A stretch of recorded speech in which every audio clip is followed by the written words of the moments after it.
ओम नमो भगवते वासुदेवाय।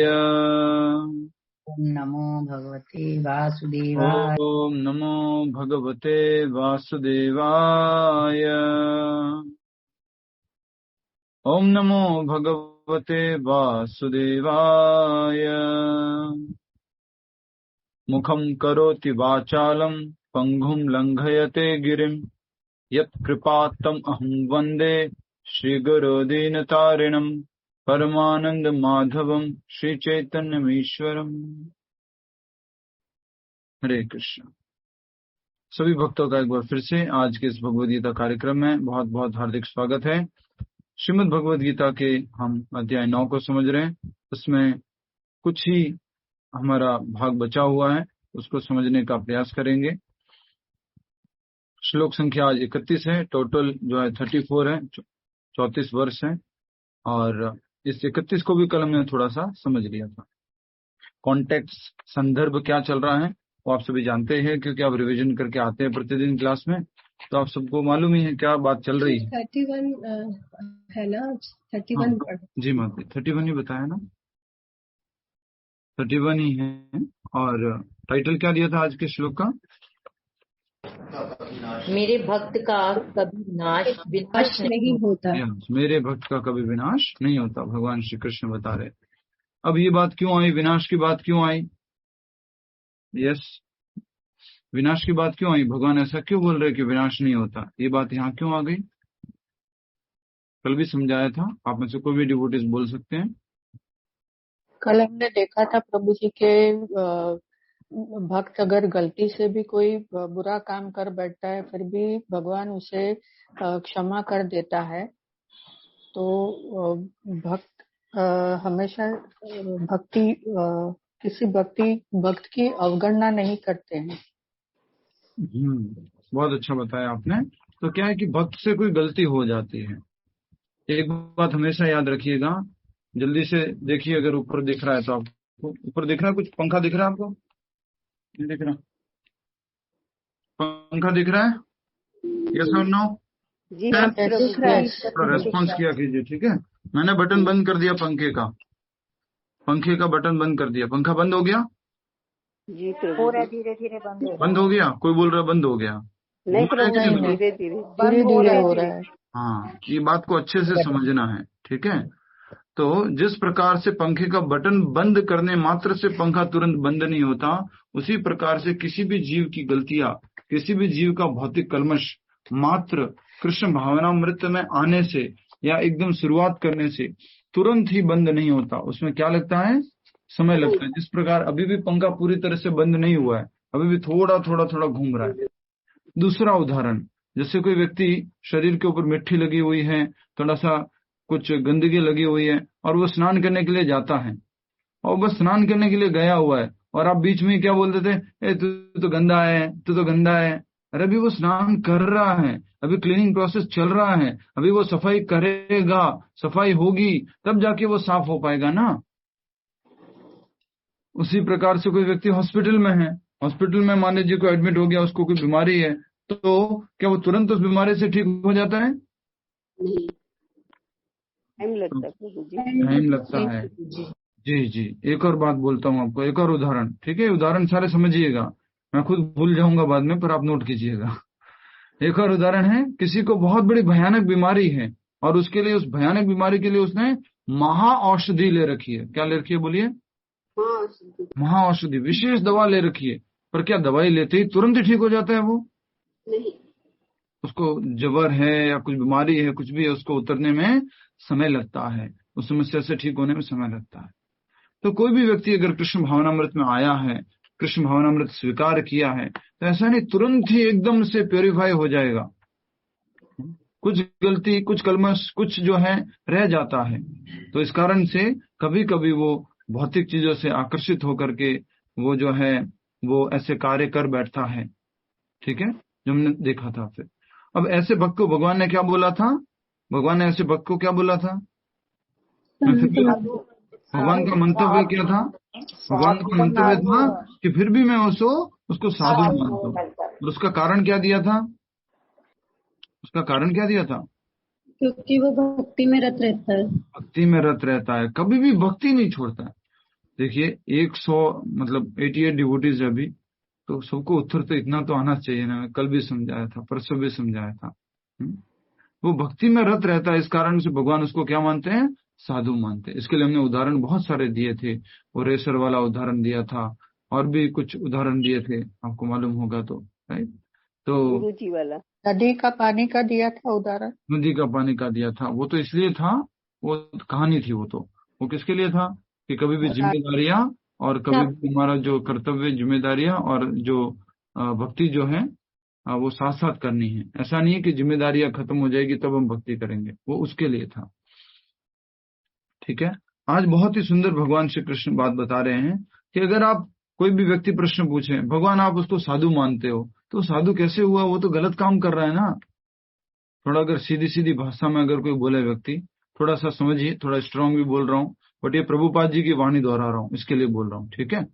तो मान लीजिए कोई व्यक्ति स्मोकिंग करता है, ड्रिंक करता है, गैम्बलिंग करता है, वो धीरे धीरे धीरे उसकी आदत होती है, कुछ ऐसे गलत काम कर लेता है। इसी तरह से सबसे ज्यादा जो प्रॉब्लम आती है जीवन में, वो जो है इंद्रिय तृप्ति, काम वासना की जो प्रॉब्लम है, सबसे बड़ा जो भौतिक दुनिया में आकर्षण कहा गया है, उसकी समस्या आती है। उस कारण से व्यक्ति जो है अधिक से अधिक बड़ा से बड़ा पाप कर बैठता है, जघन्य से जघन्य पाप कर बैठता है।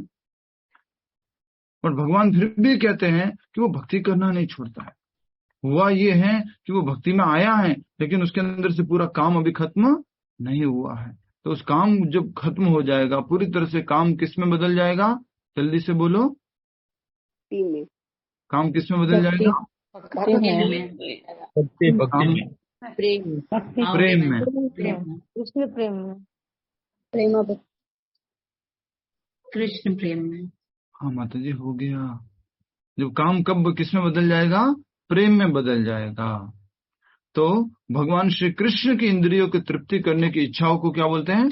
प्रेम। ऐसी कोई भी इच्छा जो भगवान को खुश करने के लिए, उसको बोलते हैं प्रेम। और अपनी इंद्रियों को तृप्ति की जो इच्छा है, उसको बोलते हैं काम।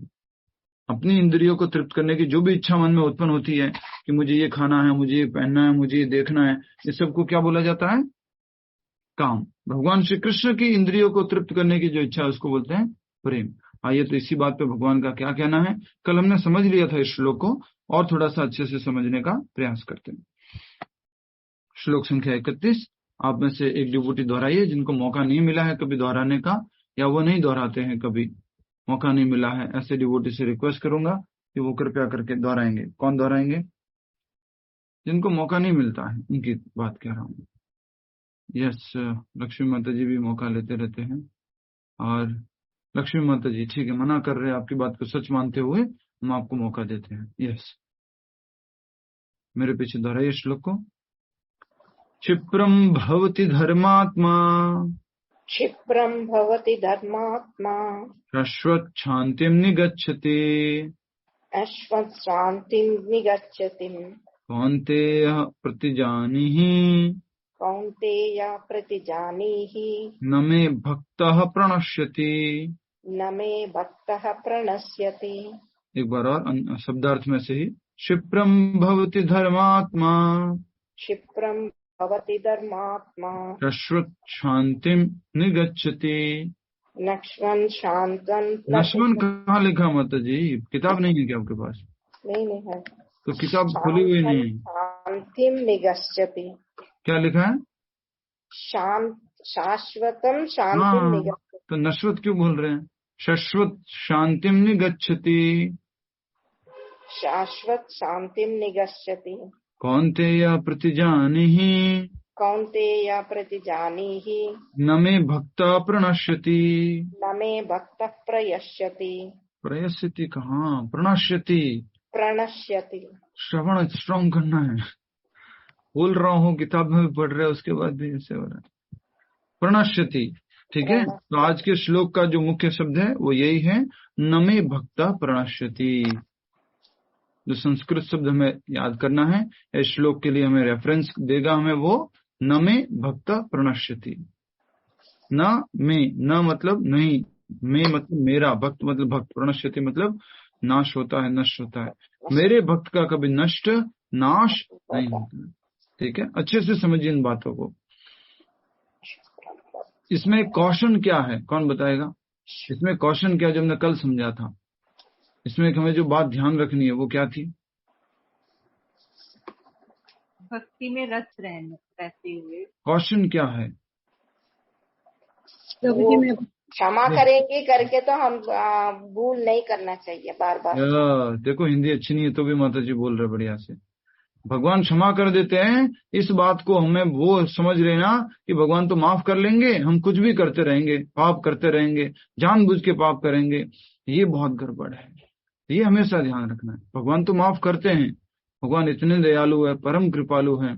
आई थिंक आज मुझे नया रियलाइजेशन आया है कि गुरु भी क्यों माफ करते हैं। भगवान तो माफ करते ही है, गुरु जी भी माफ करते हैं। गुरु जी को तो मालूम है ना कि उनका शिष्य क्या कर रहा है, उसने क्या क्या किया है। गुरु जी को तो मालूम है सब, प्रभुपाद जी को सब मालूम है, फिर भी प्रभुपाद जी माफ कर रहे हैं। तो आज मुझे ये सोचने में मजबूर हो गया कि प्रभुपाद जी तो भगवान कृष्ण की वाणी को फॉलो कर रहे हैं ना। भगवान कृष्ण अगर उसको साधु मान रहे हैं तो प्रभुपाद जी बोल रहे हैं ठीक है मैं भी साधु मानता हूँ। प्रभुपाद जी भी माफ कर रहे हैं। इतनी गलतियां करने के बाद भी प्रभुपाद जी माफ कर देते हैं, अपनी संगति में रखते हैं, अपने आश्रम में रखते हैं, अपने भक्तों के साथ में रखते हैं। ये परम कृपा है, परम परम कृपा है। तो बात ये थी कि भगवान माफ कर देते, इसका मतलब ये नहीं कि हम गलतियां करते रहे, गलतियां करते रहे, गलतियां करते रहे जानबूझ के, नहीं। तो शब्दार्थ पहले एक बार अनुवाद पढ़ लेते हैं, फिर हम शब्दार्थ की तरफ जाएंगे। लक्ष्मी माता जी अनुवाद दोहराइए। वह तुरंत धर्मात्मा बन जाता है, वह तुरंत धर्मात्मा बन जाता है और स्थायी शांति को प्राप्त होता है, और स्थायी शांति को प्राप्त होता है। हे कुंती पुत्र, हे कुंती पुत्र, निडर होकर घोषणा कर दो, निडर होकर घोषणा कर दो कि मेरे भक्त का कभी विनाश नहीं होता, कि मेरे भक्त का कभी विनाश नहीं होता है। तो आपको उत्तर देना लक्ष्मी माता जी। यहाँ लिखा हुआ वह तुरंत धर्मात्मा बन जाता है, कौन? जो गलती करता है, जो साधु बोलता है भगवान। एक जो साधु था, एक भक्त, अच्छे से समझिए प्लीज, ये श्लोक जो है ना बहुत इंपॉर्टेंट श्लोक है ये, 29वां 30वां 31वां, अच्छे से समझिए। हम सब लोग जो भक्ति कर रहे हैं, ठीक है, हम सब लोग साधु कहे जाते हैं। क्या कहे जाते, बोलो? साधु कहते हैं। हम सब लोग जो भक्ति कर रहे हैं, हम सब लोग साधु कहे जाते हैं।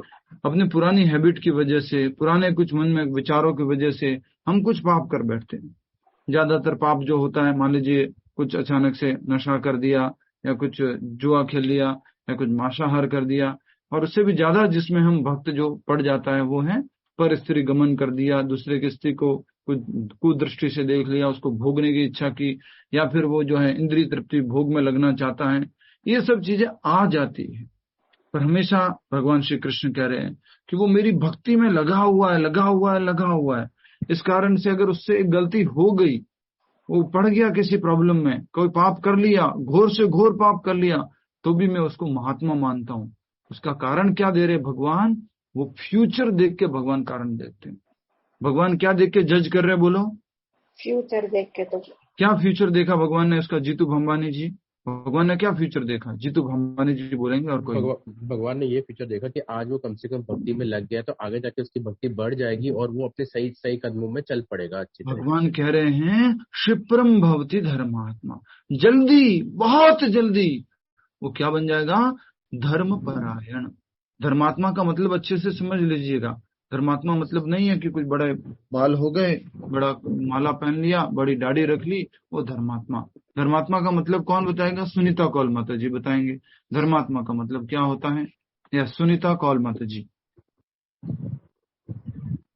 जो धर्म का पालन करता है। बहुत सुंदर, जो धर्म का पालन करने लग जाएगा। एक भक्त था, ममता पटेल माता जी, एक भक्त था, उससे क्या हो गया? अधर्म हो गया, उससे पाप हो गया। तो भगवान कह रहे हैं अगर वो अपनी भक्ति में लगा हुआ है तो मैं फिर भी उसको भक्त मानूंगा ही मानूंगा। क्यों? क्योंकि भगवान देख पा रहे हैं। क्या देख पा रहे हैं भगवान, बोलो? फ्यूचर देख पा रहे हैं। और फ्यूचर देख करके क्या देख रहे हैं भगवान? कि जल्दी से ठीक हो जाएगा, जल्दी से धर्म परायण बन जाएगा। इसलिए इंग्लिश में भी सेइंग है, इंग्लिश में भी एक कहावत है, उसको हिंदी में भी ट्रांसलेट करेंगे हम। Every saint has a past and every sinner has a future. समझ में आया? Every saint has a past and every sinner has a future. Don't worry, every saint has a past. कुछ न कुछ तो पास्ट था। अगर कोई साधु बना है, कोई सन्यासी बना है, कोई महात्मा बना है, कोई भक्त बना है, हम सब लोग, मान लीजिए हम सब लोग हैं, हम साधु बन गए हैं, अभी कोशिश कर रहे हैं बनने की। मान लीजिए मांसाहार करते थे, नशा करते थे, कुछ तो पास्ट टाइम था हमारा, कुछ तो ऐसा था। अब जाके भगवान की शरण में आ गए, हम भक्त बन गए। इसलिए भगवान क्या देखते हैं? फ्यूचर देखते हैं। क्षिप्रम भवति धर्मात्मा, जल्दी से वो क्या बन जाएगा? धर्मात्मा बन जाएगा। इसको हिंदी में क्या बोलेंगे? इसका हिंदी में ट्रांसलेट कीजिए, जल्दी बोलो। आपके पास 3 सेकंड है माइक अनम्यूट करके बोलने के लिए। 1 2 3।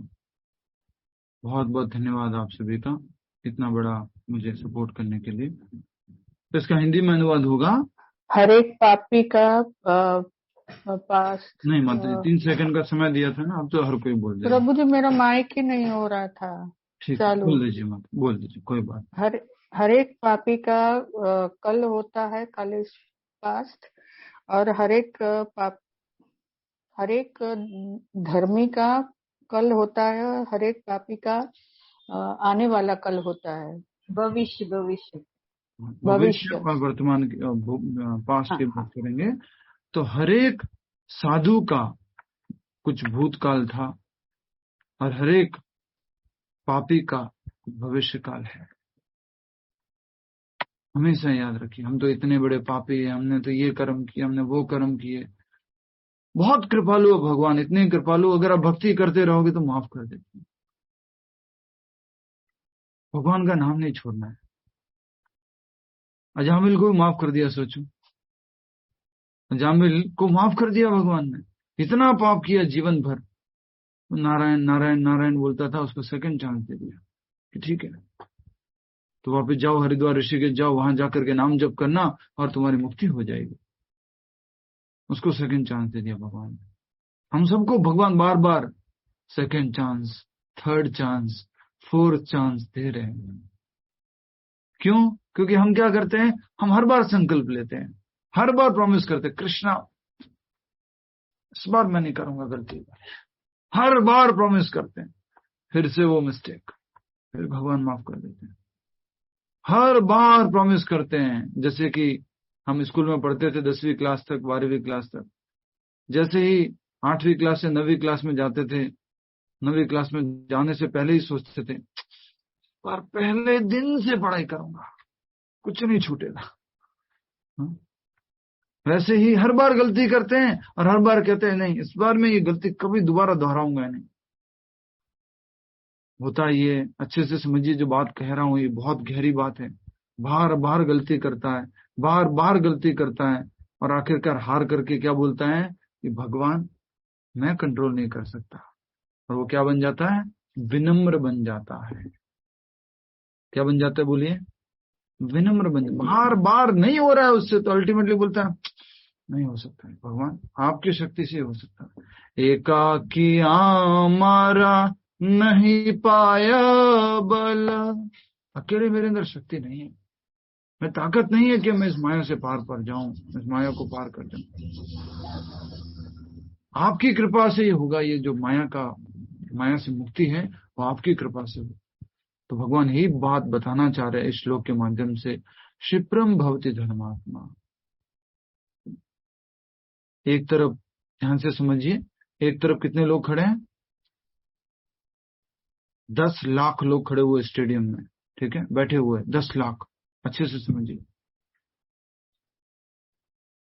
और एक तरफ एक कोच खड़ा हुआ है। कौन खड़ा हुआ है? कोच, ठीक है, ट्रेनर। उस ट्रेनर के अंडर में एक आदमी जो है वो रेस कर रहा है उस ट्रैक पे। कितने लोग देख रहे हैं उसको? विभा माता जी, कितने लोग देख रहे हैं? 10 लाख प्रभु। 10 लाख लोग देख रहे हैं उसको, और एक कोच देख रहा है उसको, ठीक है। दौड़ते दौड़ते दौड़ते दौड़ते दौड़ते दौड़ते दौड़ते कहीं पर उसका पैर में कुछ हुआ और वो गिर पड़ा। 10 लाख लोग क्या बोल रहे हैं? ये कोई रेसर होता है क्या? यहीं पे ऐसे ही गिर गया, क्यों अपने आप को रेसर बोलता था? ये किस बात का रेसर है ये? तो कोच क्या कह रहा है, बोलो, कोच क्या बोल रहा है? दौड़ा तो सही, तो फिर से तो वो फिर से कर लेगा, वो फिर से कर लेगा। कोच बोलता है वो रेसर है। कोच क्या बोलता है? वो रेसर है। क्षिप्रम भवति धर्मात्मा, जल्दी से वो उठेगा और भागेगा। This is promised by Krishna, this is the motivation by Krishna, this is the inspiration by lord Krishna. Krishna is giving us a hope, inspiration. ठीक है, गिर गए, कोई बात नहीं, नहीं हो पाया। कभी कभी लगता है, जो ज्यादा सीरियस भक्त लोग होते हैं उनको लगता है, कभी कहीं बाहर खाना खा लिया उसको लगता है क्या पाप कर दिया मैंने, क्योंकि वो सीरियस है, इसलिए उनको इतना भी बहुत बड़ा पाप लगता है। भगवान उनके लिए भी बोल रहे हैं, क्षित्रम भवति धर्मात्मा, जल्दी से वो धर्म परायण हो जाएगा, ओनली प्रसादी खाएगा। किसी से एकादशी ब्रेक हो गई, कृष्णा ये क्या हो गया?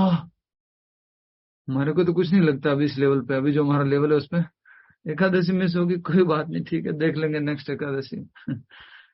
जो सीरियस भक्त है उसको क्या लगता है, ओ कृष्णा एकादशी के दिन में कैसे अन्न खा सकता हूं? भगवान उसके लिए क्या बोल रहे हैं? क्षिप्रम भवति धर्मात्मा, क्योंकि वो ऐसा नहीं है कि अन्न खाना चाहता था, खा लिया, वो तो एकादशी पालन करना चाहता था। वैसे ही वो भक्ति करना चाहता है, भक्त हमेशा भक्ति में लगे रहना चाहता है। उस कारण से अगर उससे कोई गलती हो गई तो भगवान उसका फ्यूचर देख के बोल रहे हैं, कोच है भगवान, और बोल रहे हैं he will get up and he will run faster, फिर नहीं गिरेगा।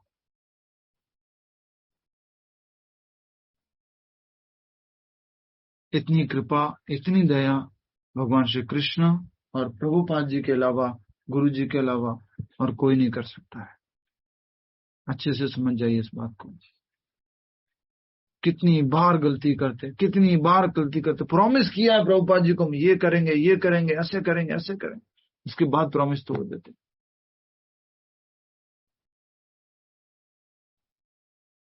इसलिए आज के श्लोक में भगवान श्री कृष्ण भी अपना प्रॉमिस तोड़ देते कई बार।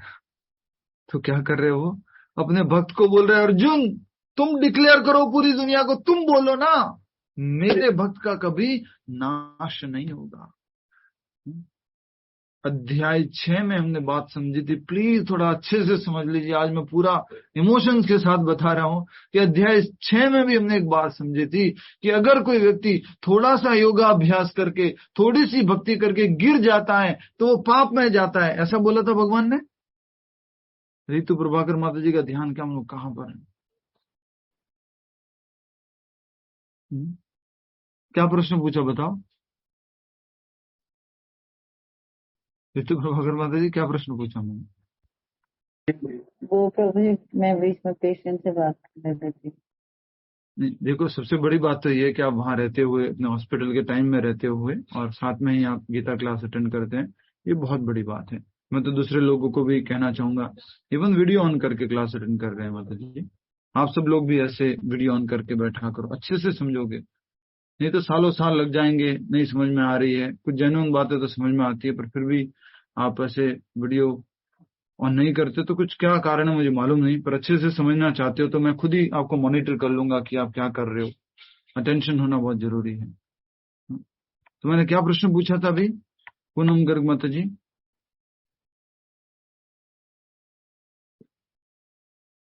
बोलिए माता जी। माइक अनम्यूट हो रहा है, सबका हो रहा है। पूनम गर्ग माता जी, मैंने आपको रिक्वेस्ट भी भेज दिया। प्रभु जी, योग में रहते हुए मनुष्य विचलित हो जाता है। तो भगवान श्री कृष्ण ने 6 अध्याय में भी बता दिया था कि अगर योगा अभ्यास करते हुए व्यक्ति विचलित हो जाता है तो पूनम गर्ग माता जी वो नरक में जाता है, राइट? योगा अभ्यास करते तो यही तो प्रश्न पूछा, प्रश्न भी आपने पूरा नहीं बोला। योगा अभ्यास कर दिया और योगा अभ्यास करते करते फेल हो गया, भक्ति करते करते वो पूरी नहीं कर पाया तो वो नरक में जाएगा, राइट? नहीं, नहीं प्रभु, नेक्स्ट लाइफ में वो वहीं से start करेगा। दूसरे जन्म में उसका उससे भक्ति उसकी शुरू होगी। अरे नर्क वर्ग तो छोड़ो, धरती भी छोड़ो, देवताओं के बीच में जन्म लेगा और भोग करने के बाद वापस आएगा इस दुनिया में। सोचो, 6 अध्याय में हमने समझा था, पाप जाना तो उसके लिए, नर्क जाना तो दूर की बात हो गई, स्वर्ग लोक आदि जाकर के वो भोग करने के बाद वापस धरती पर जन्म लेगा। जो कम समय तक भक्ति किया और गिर गया था, और जो ज्यादा समय तक भक्ति किया और गिर गया तो ब्राह्मण परिवार में जन्म लेगा। परिवार में, किसी ब्राह्मण परिवार में नहीं, वो गलत उत्तर दे रहे हो। ब्राह्मण या अमीर परिवार वाला तो पहले का ही हो गया, पहले का उत्तर है वो। सेकंड का उत्तर है किसी वैष्णव कुल में, किसी भक्तों के कुल में जन्म लेगा। कुल में जन्म लेगा। तो भगवान ने तो 6 अध्याय में भी नहीं बोला था कि नरक जाएगा। भगवान ने तो दूसरे अध्याय में भी बोल दिया था। क्या बोला था? ये 6 अध्याय का 41वां श्लोक और 42वां श्लोक है जिसमें भगवान बोलते हैं, और दूसरे अध्याय में भी भगवान ने बोल दिया था। क्या बोला था? 40वां श्लोक, नेहाभिक्रम नाशोस्ति प्रत्यवायो न विद्यते। आगे पूरा करो इसको, किसको मालूम है? स्वल्पमप्यस्य धर्मस्य त्रायते महतो भयात्। या स्वल्पमप्यस्य धर्मस्य त्रायते महतो भयात्। थोड़ी भी भक्ति की है ना, महान भय से रक्षा करेगी। यह है भगवान श्री कृष्ण। सबसे बड़ा भय क्या है? ये शरीर खो देना, ये मनुष्य जीवन खो देना, जिसमें ये फैसिलिटी थी भक्ति करने की, उसका समय पूरा हो जाना। हर बार जब समय पूरा होता है तो एक ही विचार आता है मन में। क्या आता है जीतू भवानी जी? जब समय पूरा हो जाता है एक ही विचार मन में आता है, क्या? मतलब वैसे तो अभी कृष्णा करके अब विचार थोड़े तो बदल ही गए हैं। नहीं, जब भी कोई भी हो जीवन में समय पूरा होता है तो एक विचार आता है, क्या? हाँ, मतलब अपनी फैमिली की चिंता चालू हो जाती है, या फिर मरेंगे तो दर्द होगा, ये होगा, कहाँ जाएंगे, ऐसा होता होगा। कोई भी विषय में समय पूरा हो गया, दुकान का समय पूरा हो गया, किराए के मकान का समय पूरा हो गया, या कुछ और भी कुछ समय, गाड़ी का जो लाइफ टाइम था वो पूरा होने आ गए, तो क्या हमारे मन में विचार आता है? आगे की फ्यूचर प्लानिंग इस धरती की, या हमारे जो क्लास का था 10वीं क्लास या 12वीं क्लास का समय पूरा हो गया तो क्या याद आता है? अरे बिजनेस करना है, कैसे करना है, आगे कैसे करना है, वो सब जो आगे कैसे करेंगे। भौतिक यस, रोशनी गुप्ता माता जी बताइए। रोशनी गुप्ता, भक्ति पूर्ण रूप से कर लेता, कम काम किया, और मेहनत करनी चाहिए। या और मेहनत कर ले, थोड़ा और टाइम, काश थोड़ा और टाइम मिल जाता। मनुष्य जीवन हाथ से चला जाएगा ना, उसके बाद काश बोलने वाले भी नहीं रहोगे।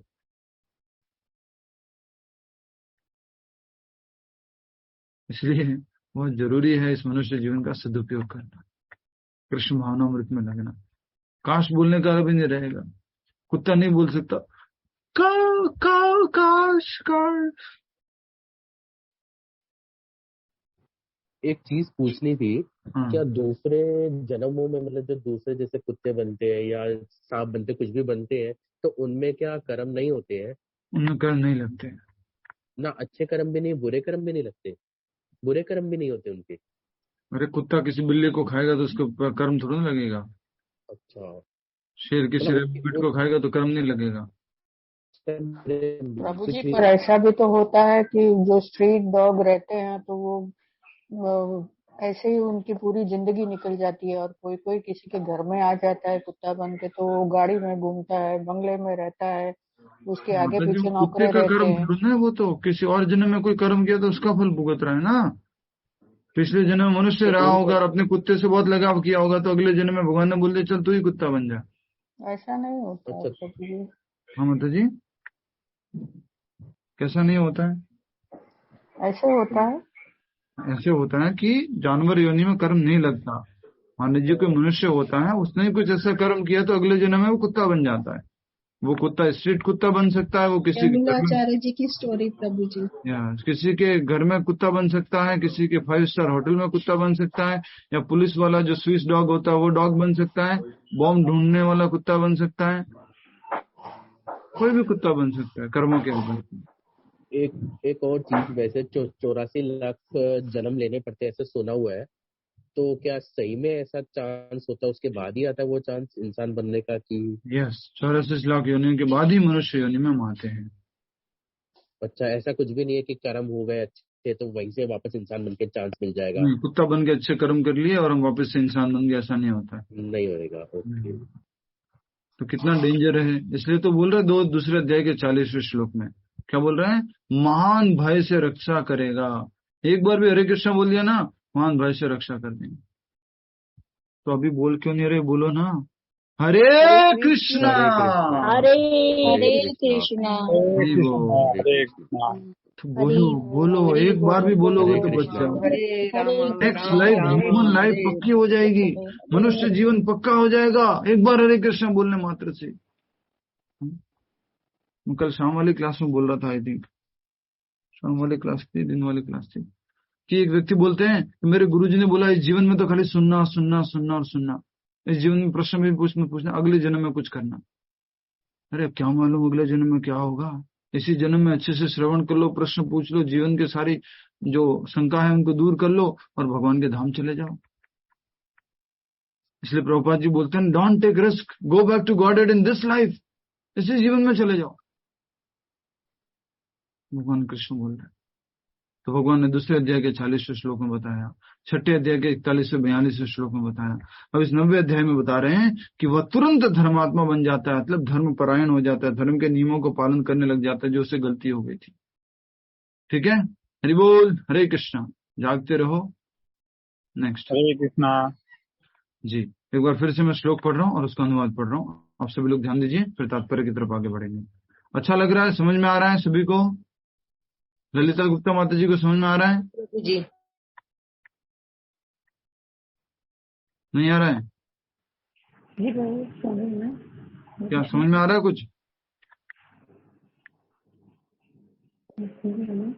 समझ में आ रहा है कुछ? जी प्रभु समझ में आ रहा है। प्रश्न नहीं पूछ रहा, धीरे धीरे उत्तर दे रहे हो, इसलिए मैं समझ गया, प्रश्न पूछूंगा तो गड़बड़ हो जाएगा। ठीक है, तो श्लोक एक बार फिर से उच्चारण करते हैं। क्षिप्रम भवति धर्मात्मा शाश्वत शांतिम निगच्छति कौन्तेय प्रतिजानिहि न मे भक्ता प्रणश्यति। भगवान बोल रहे हैं, शब्दार्थ दोहराइए, लक्ष्मी माता जी शब्दार्थ दोहराइए। क्षिप्रम शीघ्र, क्षिप्रम शीघ्र, भवति बन जाता है, भवती बन जाता है, धर्मात्मा धर्मपरायण, धर्मात्मा धर्मपरायण, शाश्वत शांतिम स्थायी शांति को, शाश्वत शांतिम स्थायी शांति को, निगच्छति प्राप्त करता है, निगच्छति प्राप्त करता है। कौन्तेय हे कुंती पुत्र, कौन्तेय ए कुंती पुत्र, प्रतिजाने ही घोषित कर दो, प्रति जाने ही घोषित कर दो, ना कभी नहीं, ना कभी नहीं, मैं मेरा, मैं मेरा, भक्तः भक्त, भक्तः भक्त, प्रणश्यति नष्ट होता है। प्रणश्यति नष्ट होता है। सोचिए भगवान कितनी बड़ी बात कर रहे हैं। अनुवाद एक बार दोहरा दो, क्योंकि मुझे बोलने में फिर तो 1-2 घंटा और लग जाएगा, तो मैं पहले तात्पर्य पूरा कर लेता हूँ। यस लक्ष्मी माता जी दोहराइए। वह तुरंत धर्मात्मा बन जाता है, वह तुरंत धर्मात्मा बन जाता है और स्थायी शांति को प्राप्त होता है। और स्थायी शांति को प्राप्त होता है। हे कुंती पुत्र, हे कुंती पुत्र, निडर होकर, निडर होकर घोषणा कर दो कि, घोषणा कर दो कि मेरे भक्त का कभी विनाश नहीं होता। मेरा भक्त का कभी विनाश नहीं होता है। यस, भगवान श्री कृष्ण कह रहे हैं मेरे भक्त का कभी विनाश नहीं होता, न मे भक्ता प्रणश्यति। स्माइल प्लीज, हरि बोल, हरे कृष्णा। कभी विनाश नहीं होना, भगवान साधु मानते हैं, कभी विनाश नहीं होता।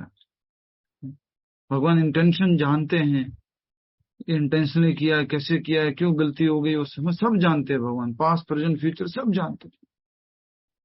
इसलिए भगवान कह रहे हैं कि मेरे भक्त का कभी विनाश नहीं होगा। तो भगवान ऐसा भी तो कर सकते थे, भगवान कह सकते थे कि अर्जुन मैं घोषणा करता हूं कि मेरे भक्त का कभी विनाश नहीं होता। क्यों भगवान ने ऐसी घोषणा क्यों नहीं की? भगवान ने खुद ने घोषणा क्यों नहीं की? बोलो।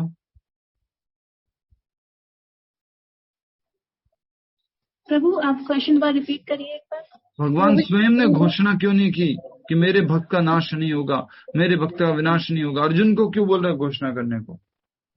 प्रभु इसलिए क्योंकि कृष्णा कभी कभी सिचुएशन के हिसाब से अपना प्रॉमिस तोड़ देते हैं। यस, कृष्ण जो है कभी कभी अपना प्रॉमिस तोड़ देते हैं, अपना वायदा जो है तोड़ देते हैं। जैसे कि सिचुएशन आई थी महाभारत में, उन्होंने तोड़ दिया था। अपने भक्त भीष्म पितामह की बात को रखने के लिए उन्होंने अपनी प्रतिज्ञा तोड़ दी थी। बट आज के बाद एक बात याद रखना, अच्छे से याद रखना, प्रभुपाद जी ने हम लोगों को जो प्रॉमिस किया है ना, वो कृष्णा को फुलफिल करना ही करना है। प्रभुपाद जी ने हमारे से जो प्रॉमिस किया है वो कृष्णा को फुलफिल करना ही करना है। प्रभुपाद जी ने बोल दिया अगर तुम मेरी धोती भी पकड़ लोगे तो मैं तुम्हें पीछे के डोर से वैकुंठ में गोलोक में एंट्री करवा दूंगा, तो कृष्णा को ऐसा करना ही करना है, क्योंकि उनके शुद्ध भक्त ने प्रॉमिस कर दिया है, घोषणा कर दी है पूरी दुनिया में, जगह जगह, New York, India, Bharat, Australia, Africa, दक्षिण अफ्रीका और भी रशिया, सब जगह, लंदन आदि जाकर के प्रभुपाद जी घोषणा करते हैं, हरे कृष्ण जप करो, 16 माला का 4 नियमों का पालन कर लो, go back to God dad, इसी लाइफ में मैं भगवान के धाम ले जाने की गारंटी देता हूँ। कृष्णा सर पे ऐसे हाथ रख के बैठे होंगे। अरे कितनी गारंटी देगा भाई, कितने लोग गारंटी देगा? सबकी गारंटी मुझे पूरी करनी पड़ेगी। प्रभुपाद जी जो बात कह रहे हैं वो भगवान श्री कृष्ण को माननी पड़ेगी, उनको फॉलो करनी पड़ेगी। क्यों? क्योंकि प्रभुपाद जी भगवान के क्या है? शुद्ध भक्त है। क्या है? शुद्ध भक्त है। इसलिए प्रभुपाद जी ने अगर कुछ घोषणा कर भी दी है, मांगनी पड़ेगी। प्रभुपाद जी ने अगर बोल दिया 1 + 1 = 11, तो कृष्ण को प्रूव करना पड़ेगा। समझ में आ रहा है आपको? ये होते शुद्ध भक्त। तो छोटी सी एक स्टोरी या छोटा सा एक दृष्टांत बता देता हूं। एक बार एक माता जी थे, वो अपने पति के प्रति बहुत क्या बोलेंगे, समर्पित थे, सतीत्व थे, और पूरी अच्छे से अपने पति की आज्ञाओं का पालन करते थे, सब नियमों का पालन करते थे। तो वो माता जी एक दिन जो है साड़ी खरीदने चले गए। कहाँ चले गए उर्मिल मित्तल माता जी? बताओ ना।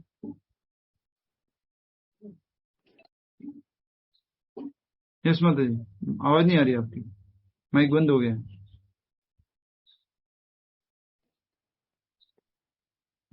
बोलिए, अब आवाज आएगी। एक पत्नी अपने पति के लिए बहुत समर्पित थी, यहाँ तक सुना हमने।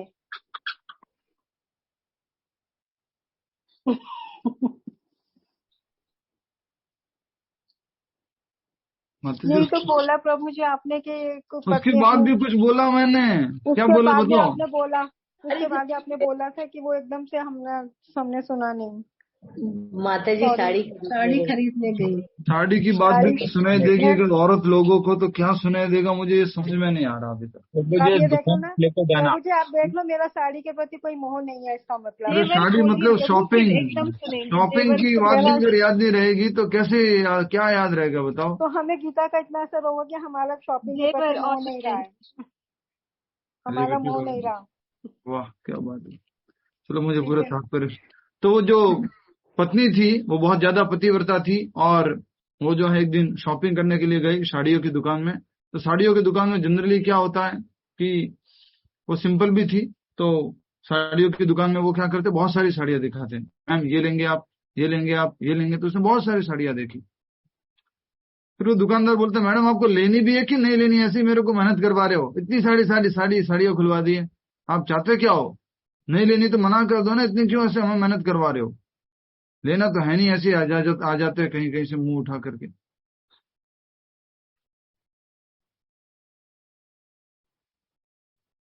वो पत्नी जो है उसको बोलते हैं, तेरी एक साड़ी नहीं, तेरी दुकान में जितनी साड़ियां है ना सारी खरीदूंगी मैं। अपने हस्बैंड को फोन लगाती है, बोलती है कि देखो ऐसी ऐसी बात थी और मैंने उसको ऐसा बोल दिया है। न मे भक्ता प्रणश्यति, पत्नी ने बोल दिया, अब पति को फॉलो करना है। क्यों? क्योंकि वो पतिव्रता है, क्योंकि वो लॉयल है, क्योंकि वो समर्पित है। तो उस पत्नी को वो बात माननी, पति को वो बात माननी ही माननी है। पति ने तुरंत चेक इशू किया, कैश जो भी था वो ट्रांसफर करवाया और उस दुकान में जितनी साड़ियां थी सब खरीद दी और वो पत्नी ले जाकर के गरीबों में बांट देती है। ये होता है समर्पण, ये होता है भगवान के प्रति लगाव, ये होते शुद्ध भक्त। पत्नी कौन हो गई? शुद्ध भक्त। पति कौन हो गया? भगवान श्री कृष्ण। अगर पत्नी ने, अगर शुद्ध भक्त ने कुछ प्रॉमिस कर दिया है, कुछ बोल दिया है, तो भगवान को उसको मानना ही मानना। इसलिए भगवान कह रहे हैं न मे भक्ता प्रणश्यति कौन्तेय प्रतिजानी घोषणा कर दो अर्जुन, तुम घोषणा करो मेरे भी आप में कि मेरे भक्त का कभी नाश नहीं होता है, मेरा भक्त कभी नरक में नहीं जाएगा, मेरे भक्त को कभी जो है गलत भौतिक दुनिया के स्थानों में नहीं जाना पड़ेगा, तुम घोषणा कर दो। वह तुरंत धर्मात्मा बन जाता है और स्थायी शांति को प्राप्त होता है। हे कुंती पुत्र, निडर होकर घोषणा कर दो कि मेरे भक्त का कभी विनाश नहीं होता।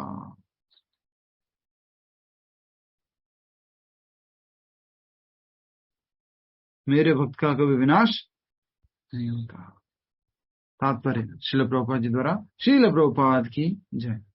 आशा करता हूं आपको समझ में आ रहा है। थोड़ा समझ लिया करो, घर जाके फिर से दोहराया करो और क्लास में आने से पहले थोड़ा पढ़ लिया करो। ऐसे मत किया करो। कैसे? क्लास में आए तो किताब खोली, क्लास बंद हुई तो किताब बंद हुई, अगले दिन क्लास शुरू हुई नमो विष्णुपादाय तो खोली, फिर से शाम को क्लास बंद हुई किताब बंद की।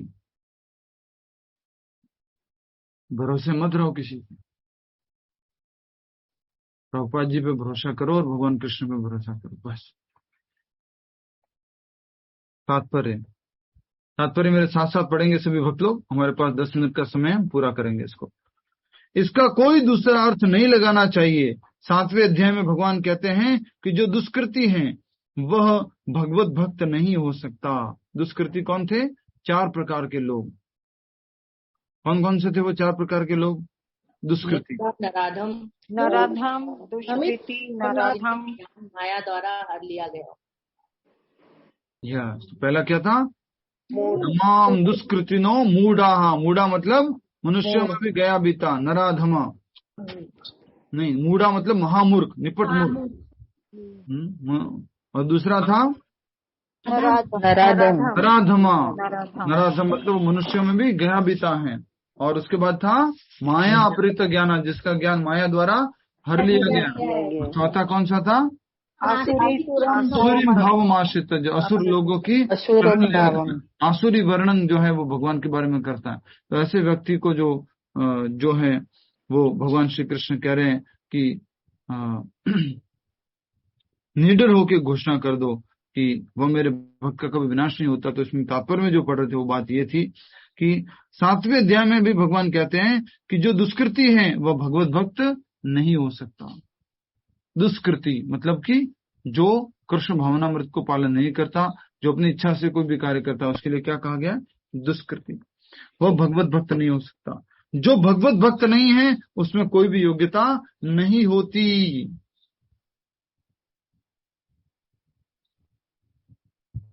तो प्रश्न लिखिए जल्दी से।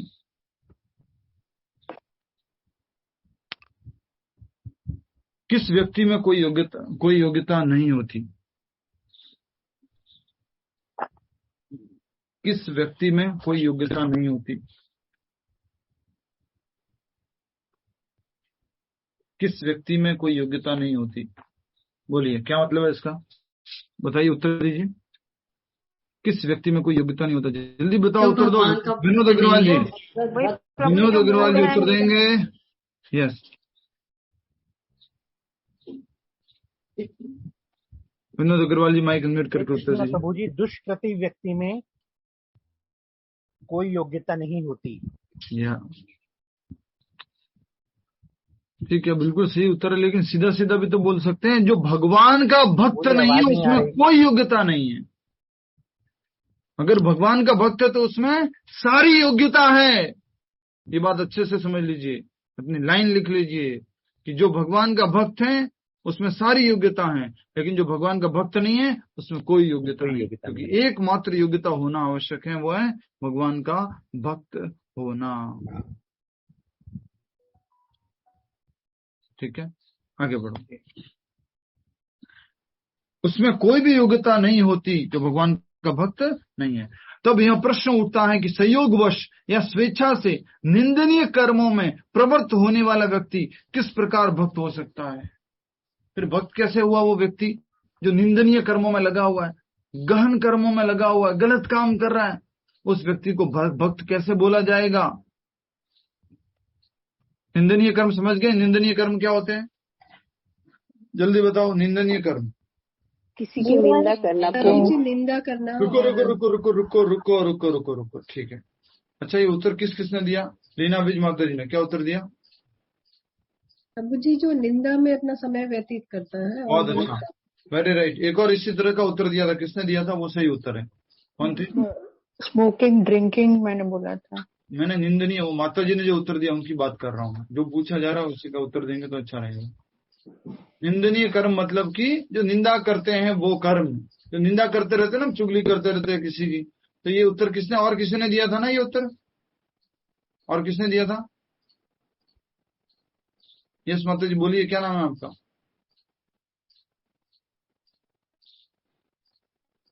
और किसने ये उत्तर दिया था? मालूम नहीं, आप डरते हैं कि कुछ चालाक है, कुछ समझ में नहीं आता आप लोग। प्रभु जी मैं सही उत्तर। हाँ, निंदनीय कर्म का मतलब होता है, संगीता माता जी बोलिए।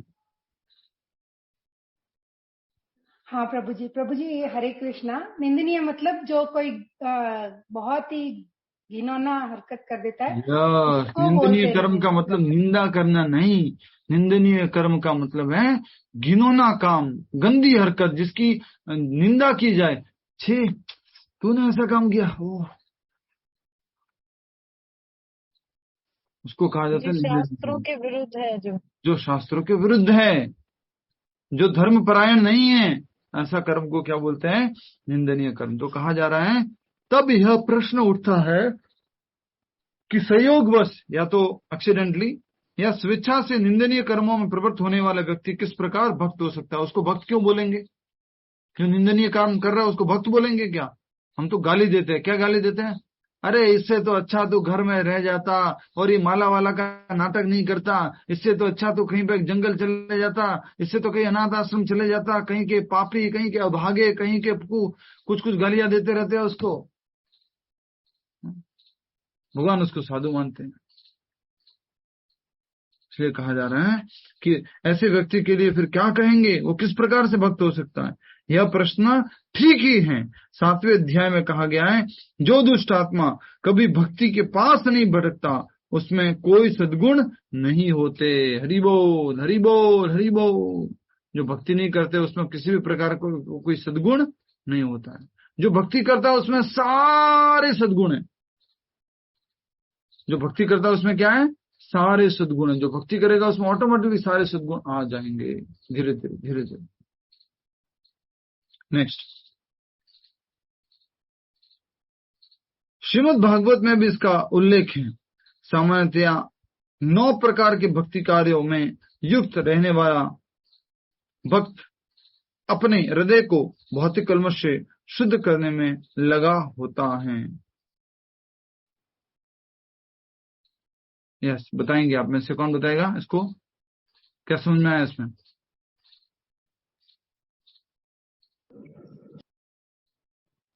यस, रीमा पटेल माता जी आप समझा सकते हैं? रीमा पटेल माता जी आप समझा सकते हैं? जो 9 डिवोशनल सर्विस में करते हैं, लाइक वो श्रवण करते, स्मरण करते, कीर्तन करते और भक्ति का अर्चा विग्रह करते, प्रार्थना करते, भागवत सुनते, तो उसका गुण अच्छा होता है, क्लेंजिंग होते हैं। ठीक है, बहुत अच्छा बताया। और कौन बताएगा क्या मतलब है इसका? ऋतु प्रभाकर माता जी। प्रभु जी उसका जो मन है वो भौतिक कलमशों से साफ हो जाता है, प्योर हो जाता है। वो सुपर सोल भगवान को अपने मन में मतलब महसूस करता है। तो ऐसा जो भक्त है वो अगर उससे गलती हो भी जाएगी तो वो वापस आ जाएगा दोबारा अपने माला मतलब जो वो भगवान का नाम ले रहा है उसे दोबारा शुरू कर देगा। ठीक है, सबने ठीक बोला। पूरा समय बचाते हुए आगे बढ़ते हैं। फिर से मैं बोलता हूँ, यह प्रश्न ठीक है। क्या प्रश्न ठीक है? कि अगर कोई पाप कर लेता है तो उसको भक्त बोलेंगे क्या? नहीं बोलेंगे ना। ये प्रश्न बिल्कुल ठीक है। तो क्या उत्तर दिया जा रहा है? जैसा कि 7वें अध्याय में कहा गया है, जो दुष्ट आत्मा कभी भगवान के पास नहीं भटकता उसमें कोई सद्गुण नहीं होते। तो भगवान के पास नहीं जाता, चारों लोग भगवान के समर्पण नहीं करते। नहीं, ये नराधमा, मूढ़ा और 4 प्रकार के लोग, कौन कौन से? माया, अपृत ज्ञाना और आसुरी भाव आश्रिता। ये लोग भगवान के शरण नहीं जाते, भगवान के आसपास भी नहीं भटकते, उसमें कोई सद्गुण नहीं होते। श्रीमद् भागवत में इसका उल्लेख है। सामान्यतः 9 प्रकार के भक्ति कार्य में युक्त रहने वाला भक्त अपने हृदय को भौतिक कलमश से शुद्ध करने में लगा होता है। नवदा भक्ति के द्वारा व्यक्ति क्या करता है? अपने भौतिक कलमश को शुद्ध करता है। इसमें भौतिक कलमश की तरह बताओ, जल्दी से उदाहरण दे दिया मैंने। इसमें भौतिक कलमश कहाँ है? यस, तो ये भौतिक कलमश से मुक्त करना है तो धीरे धीरे होगा, ये एकदम नहीं होगा। इसमें एक एक लेयर जाएगी, एक एक लेयर जाएगी, एक एक लेयर जाएगी, एक एक लेयर जाएगी, एक एक लेयर जाएगी। ऐसे भौतिक कलमश से वो शुद्ध होगा। आगे नेक्स्ट 2 मिनट और के लिए और करेंगे। वह भगवान को अपने हृदय में बसाता है, फल तो उसके सारे पाप पूर्ण कलमश धुल जाते हैं। वो भक्त क्या करता है? भगवान को हृदय में बसाता है। हम लोग तो हृदय में लेके नहीं जाते भगवान को। कैसे लेके जाना होता है भगवान को? हृदय में हरे कृष्ण शब्द उच्चारण करना मुंह से, फिर कान से सुनना, और कान के माध्यम से वो कहां पर जाता है? हृदय में। हमने तो क्या कर दिया है? मुंह से बोल दिया है लेकिन सुनते नहीं है, अटेंशन नहीं है, इसलिए वो मंत्र जो अंदर नहीं जा रहा है। समझ में आ गया ना? मंत्र अंदर जाएगा, मंत्र अंदर जाके वही काम करेगा। कौन सा काम करेगा? सारे भौतिक कलमशों से मुक्त करने का। सामान्यतः 9 प्रकार के भक्ति कार्य में युक्त रहने वाला भक्त अपने हृदय को भौतिक कलमश से शुद्ध करने में लगा होता है। ठीक है, नेक्स्ट। वह भगवान को अपने हृदय में बसाता है, फलतः उसके सारे पाप पूर्ण कलमश धुल जाते हैं। भगवान को जब हृदय में बसाएंगे तो धीरे धीरे सारे पाप करने की आदत भी है, गंदी चीजें, वो भी सब दूर हो जाएगी ऑटोमेटिकली। नेक्स्ट। वेदों के अनुसार ऐसा विधान है कि यदि कोई अपने उच्च पद से नीचे गिर जाता है तो अपने शुद्धि के लिए उसे कुछ अनुष्ठान करने होते हैं। किंतु यहाँ पर ऐसा प्रतिबंध है कि क्योंकि शुद्ध भक्ति नहीं है प्रभु जी, प्रतिबंध नहीं है, रह गया है, निरंतर प्रतिबंध नहीं है। Thank you. ठीक है, इसलिए मैं कह रहा हूँ एक साथ पढ़ रहा हूँ, कुछ तो ध्यान आना चाहिए आपका। ठीक है, वापस पढ़िए। वह भगवान को अपने हृदय में बसाता है। कहाँ पर बोला था भगवान ने कि वो मेरे हृदय में है और मैं उसके हृदय में हूँ? कहाँ पे बोला था भगवान ने? भगवान ने कहाँ पर बोला था? इसी अध्याय के 29 श्लोक में। 29 श्लोक में क्या था श्लोक? समोहम सर्वभूतेषु न मे द्वेष्योऽस्ति न प्रियः। ये भजन्ति तु माम भक्त्या मयि तेषु चाप्यहम्। वो मुझ में आसक्त है, वो मेरा दोस्त है और मैं उसका दोस्त हूँ। अर्थात क्या? मैं उससे आसक्त हूँ और वो मुझसे आसक्त है। ठीक है, आगे बढ़िए। तो क्या कहा जा रहा है? वो भगवान को अपने हृदय में बसाता है, फल तो उसके सारे पाप पूर्ण कलमश धुल जाते हैं, एकदम साफ क्लीन धुल जाते हैं। ठीक है, नेक्स्ट। धुल जाते हैं, कहा गया? धुल जाते हैं। निरंतर भगवान का चिंतन करने से वह स्वतः शुद्ध हो जाता है। भगवान क्या है? परम शुद्ध। परम शुद्ध की संगति करेंगे, नाम जप करेंगे तो हम भी शुद्ध हो जाएंगे। नेक्स्ट। वेदों के अनुसार ऐसा विधान है, यदि कोई अपने उच्च पद से नीचे गिर जाता है तो अपनी शुद्धि के लिए उसे कुछ अनुष्ठान करने होते हैं। अगर कोई व्यक्ति भी किसी भी प्रकार के अपने पद से, अपने वेदों के अनुसार जो विधि विधान बताया उसे अगर नीचे गिर जाता है तो अपनी शुद्धि के लिए उसे कुछ अनुष्ठान करने होते हैं, प्रायश्चित करना होता है। ठीक है, किंतु यहाँ पर ऐसा कोई प्रतिबंध नहीं है, क्योंकि शुद्धि क्रिया भगवान का निरंतर स्मरण करते रहने से पहले ही भगवान का निरंतर स्मरण करते रहने से पहले से ही भक्त के हृदय में चलती रहती हैं। भक्त के हृदय में चलती रहती है। क्या चलती रहती है भक्त के हृदय में? बोलिए, जल्दी बताओ, जल्दी जल्दी जल्दी। की क्रिया चलती रहती है। क्रिया रे अभिषेक हरे कृष्ण हरे हरे नाम जब हरे राम तो राम हमारे राम हृदय में शुद्धि जितना जितना हम जप करते हैं उतना नाम जप करते हैं उतना हमारे हृदय की शुद्धि होती ठीक है, ठीक है, ठीक है। तो कहा गया है, किंतु यहाँ पर ऐसा कोई प्रतिबंध नहीं है, क्योंकि शुद्धि की क्रिया भगवान का निरंतर स्मरण करने से पहले से ही भक्त के हृदय में चलती रहती है। मतलब जो शुद्धि करनी है, जो प्यूरिफिकेशन होना है, वो तो एक भक्त के मन में पहले से ही चल रहा है। सबको प्योर करने की कोशिश करता है। शुरुआत एटलीस्ट एक माला से होनी चाहिए, ऐसा कहा जा रहा है।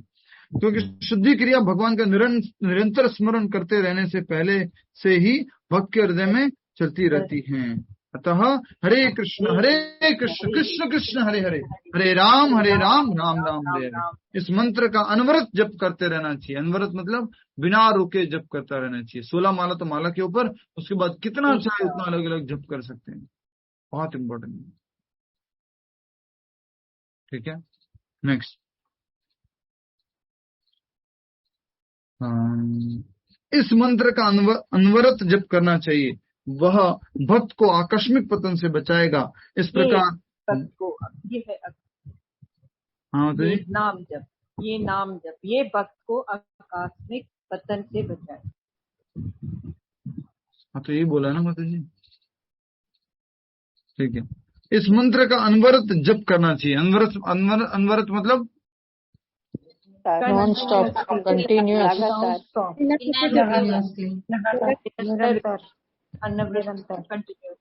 बिना रुके, अनस्टॉपेबल। बस ठीक है। अनवरत मतलब बिना रुके, हमेशा के लिए जप करते रहना। ठीक है, यह भक्त को आकस्मिक पतन से बचाएगा, एक्सीडेंटल फॉल डाउन से बचाएगा, अगर वो हरे कृष्ण महामंत्र जप करता रहेगा। इस प्रकार वह समस्त भौतिक कल्मशों से सदैव मुक्त रहेगा, हमेशा के लिए मुक्त हो जाएगा इन सब भौतिक कल्मशों से। अगर वो भगवान की भक्ति करता रहेगा, अगर वो भगवान की सेवा करता रहेगा, भक्त बन जाएगा।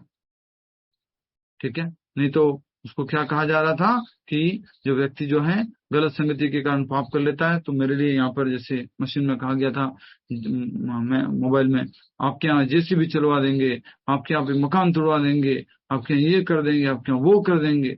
इस प्रकार से लोग जो है बहुत ज्यादा वे आतुर हैं, आक्रोश में हैं। समझने की आवश्यकता है कि अगर हम कृष्ण भक्ति कर लेंगे, भगवान का नाम जप कर लेंगे, तो हम भगवान के धाम जा सकते हैं, और कोई ऑप्शन नहीं है दूसरा, कोई ऑप्शन नहीं। नहीं तो दुनिया में बार बार आना, बार बार मरना, बार बार आना, बार बार मरना चलता रहेगा। ठीक है, तो अभी हम शुरू करते हैं, फिर कोई प्रश्न होगा तो मैं लूंगा। पहले